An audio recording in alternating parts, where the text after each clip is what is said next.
السلام علیکم پیارے دوستوں، کیا حال ہے؟ میں امید کرتا ہوں کہ آپ سب خیریت سے ہوں گے۔ دوستوں، میں اس وقت گندم کے کھیت میں بیٹھا ہوں، تو آپ کو گندم کے بارے میں انشاءاللہ معلومات دوں گا۔ پیارے دوستوں، میرے چینل کو سبسکرائب کریں، لائک کریں، شیئر کریں۔ دوستوں، یہ جس پلاٹ میں بیٹھا ہوں یہ ہم نے گپ چھٹ کیا تھا، پکے واٹ ہمارا رقبہ ہے، تو پانی اس میں سردیوں میں پانی اس میں جلدی جذب نہیں ہوتا۔ گرمیوں میں پانی گرمی کی ہیٹ کی وجہ سے، ٹمپریچر زیادہ ہونے کی وجہ سے گرمیوں میں پانی جلدی جذب ہو جاتا ہے، تو سردیوں میں بڑا مشکل اس میں پانی زمین جذب کرتی ہے۔ تو یہ ہم نے گندم گپ چھٹ کی تھی۔ ماشاءاللہ آپ گندم کی پوزیشن دیکھ رہے ہیں کہ گندم کس حالت میں پڑی ہے۔ تو اس کو زمین کی جب ہم نے تیاری کی تھی تو زمین میں ہم نے گوبر ڈالا تھا، ایکڑ میں 4 ٹرالیاں ڈالی تھی گوبر، پھر اوپر سے ہل چلائے تھے، پھر پانی لگا کر گپ چھٹ کر دیا تھا۔ یہ فیصل آباد 2008 ورائٹی ہے گندم کے سیڈ جو ہم نے ڈالا تھا۔ تو یہ لیٹ کاشت ہے، تقریباً 28-29 نومبر کی یہ کاشت ہے، تو ہم نے ایکڑ میں 60 کلو بیج ڈالا تھا۔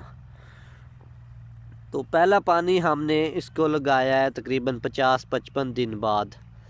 تو پہلے پانی سے اس کو ہم نے 72 پر ایکڑ کو تقریباً 32-33 کلو یوریا چھٹا کر دیا تھا، تقریباً سیکنڈ ٹائم شام سے پہلے، سورج غروب ہونے سے پہلے۔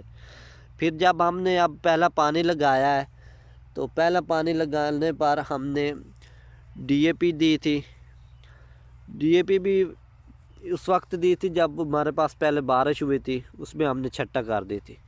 تو اب ہم نے اس کو پہلا پانی لگا دیا ہوا ہے، تو پہلے پانی لگانے کے بعد 72 پر ہم نے یوریا چھٹا کیا ہے، تقریباً 40-45 کلو ایکڑ کو یوریا چھٹا کر دیا ہے۔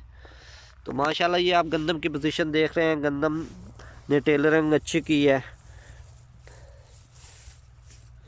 اور اچھی حالت میں پڑی ہے۔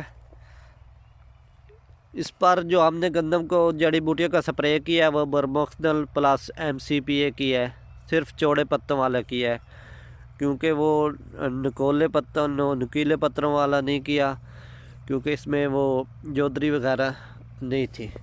ماشاءاللہ تو امید ہے کہ گندم کی ایوریج اچھی آئے گی۔ اس وقت کوئی بیماری کا بھی اٹیک نہیں ہے، اچھی حالت میں پڑی ہے۔ تو دوستو، میرے چینل کو سبسکرائب کریں، لائک کریں، شیئر کریں۔